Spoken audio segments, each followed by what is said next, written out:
The amazing developers over at the Vita Hacks Guide have done it again. They've managed to make the process of jailbreaking your PlayStation Vita or PlayStation TV faster and easier than ever. And I've put together this complete video guide to teach you step by step how to mod your own system in just a matter of minutes. Fire up your own Vita or PlayStation TV because you're about to learn something new. As I do every time that I make a video based off their guide, I've donated to the fine folks over at Vita Hacks Guide. I hope you'll consider doing the same to support their incredible efforts. One of the many great things about this updated jailbreak process is you don't need a PC. All of the work is done on your Vita or PlayStation TV. To that end, you'll need to have your Vita connected to Wi-Fi, or in the case of the PlayStation TV, Wi-Fi or Ethernet connection. From the live area of your Vita or PlayStation TV, navigate to the bubble for the web browser. Tap on it or select it with the X button to continue. Then at the start screen, tap on Start or select it with the X button to launch the web browser. By the way, if your Bookmarks menu pops up, all you have to do is press the circle button to close it out. From the homepage of your web browser, you'll need to navigate up to the top address bar to change out the address with a new one. Delete any web address that's currently in there and replace it with this one. Backspace over the old address with the square button, and then use the virtual keyboard to enter the address shown on screen. Tap the green box with the white arrow in the bottom right corner, or press the right 2 trigger on the controller for your PlayStation TV to go to the address. It's a good idea to bookmark this page in case the jailbreak process doesn't work correctly the first time. To do this, navigate down to the dots in the bottom right corner and select it with the X button. Then select Add Bookmark from the pop-out menu. The default bookmark name is fine. Navigate down to OK in the bottom right corner and select it with the X button to save the bookmark. Let's get your browser squeaky clean to give it the best possibility of success in the jailbreak process. To do this, go back down to the 3 dots in the bottom right corner and select it with the X button. This time, instead of adding a bookmark, use the D-pad to scroll down to Settings and select Settings with the X button. There are 3 tasks to complete here. The first one is to make sure that JavaScript is enabled inside your browser. If the check mark for this is not checked, navigate down to it and select the checkbox with the X button. From here, come down to Delete Cookies, select it with X, scroll over to the right to Yes, and select Yes with the X button. Next up, scroll down to Clear Search History, select it with the X button, and at the confirmation screen, slide over to Yes with the D-pad and select Yes with the X button. There you go, squeaky clean. Press the circle button to go back to the browser. To use the pointer to be able to click on things inside the browser window, press left on the D-pad. That shifts control from the action buttons on the right side of the screen over to the pointer in the center of the screen. Use the thumbstick to bring the pointer down to unlock my Vita and select it with the X button. You'll see the icons and buttons on screen change. Bring the pointer down to the bottom right corner of the screen to the button that says Unlock and select it with the X button. If you've done everything right up to this point, the browser will open the Hello Bootstrap. There's a navigation arrow to the left side of the menu choices, and you'll need to choose 2 of these depending upon which model of system you're using. First, for every model, come down to Install 𝐘𝐿 and select it with the X button. It'll go through a brief install process and you'll be notified when it's all done. Next up, for every model of Vita and PlayStation TV except for a Vita 1000 with no memory card, come down to Install Vita Deploy and select it with the X button. Give your system a few moments to take care of the install, and once again you'll get an all done message when the process is complete. If you have a Vita 1000 but no memory card in the system, scroll down to the listing that says Replace Near with Vita Deploy and then select it with the X button. Once the installs are complete, the cursor should be moved to the Exit menu selection.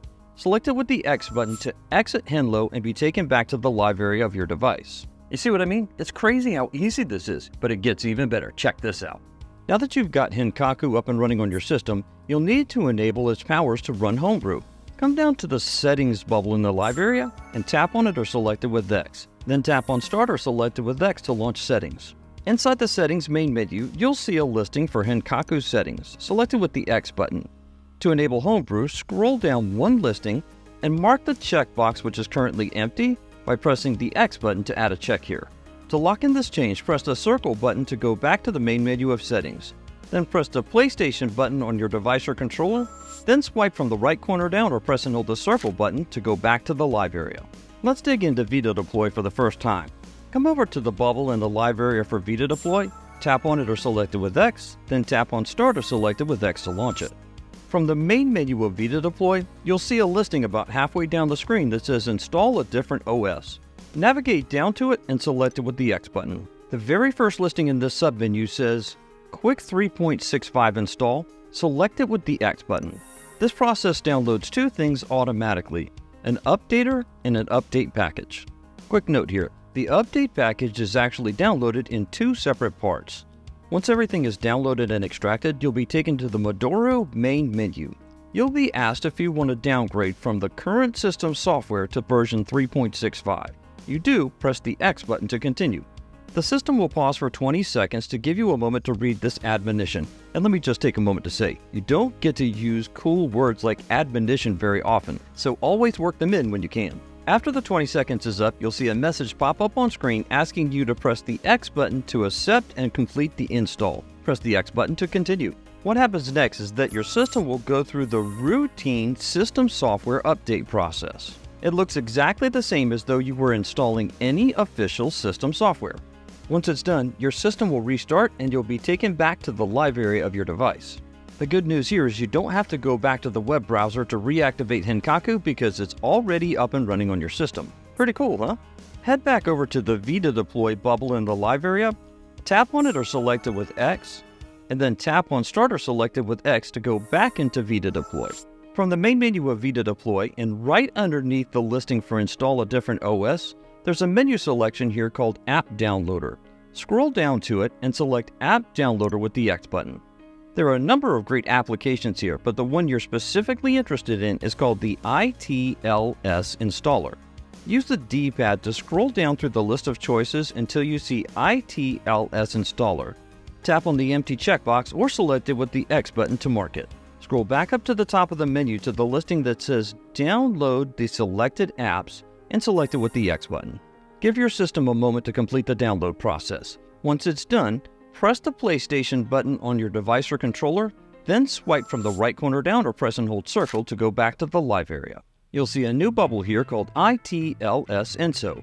Navigate to the bubble and tap on it or select it with X, then tap on Start or select it with X to launch ITLS.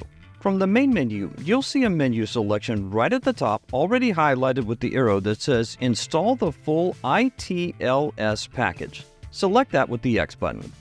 Give your system a moment to complete the installation process. Once it's done, you'll see a message on screen that your system will be rebooted automatically. Once your system returns to the live area, there are a couple of things inside Settings that we'll need to take care of.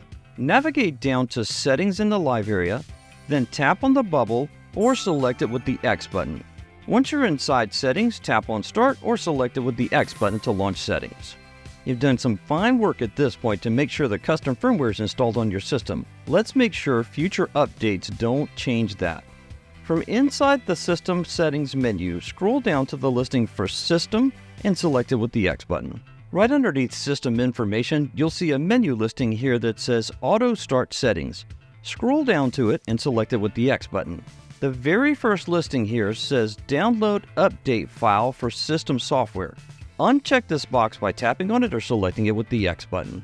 To lock in this change, press the circle button several times until you're back at the main menu for Settings. Close out Settings by pressing the PlayStation button on your device or controller, then swipe from the right corner down or press and hold the circle button to go back to the live area. To play online with your newly jailbroken Vita or PlayStation TV, you'll need to make a settings change here.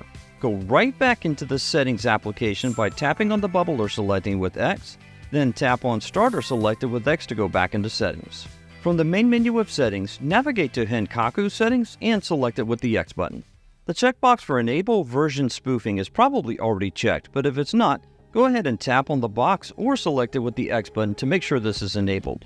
You'll need to make sure that the spoofing represents the most recent version of the system software. To do this, scroll down to the listing for spoofed version and select it with X. From here, it's probably set to 3.73 and needs to be on 3.74. Press square to go back 1, navigate down to 4 on the digital number pad, and select 4 with the X button. To lock in the change, click the arrow in the bottom right corner or press right 2 on your controller. Press the circle button several times on your system until you get back to the main menu for System.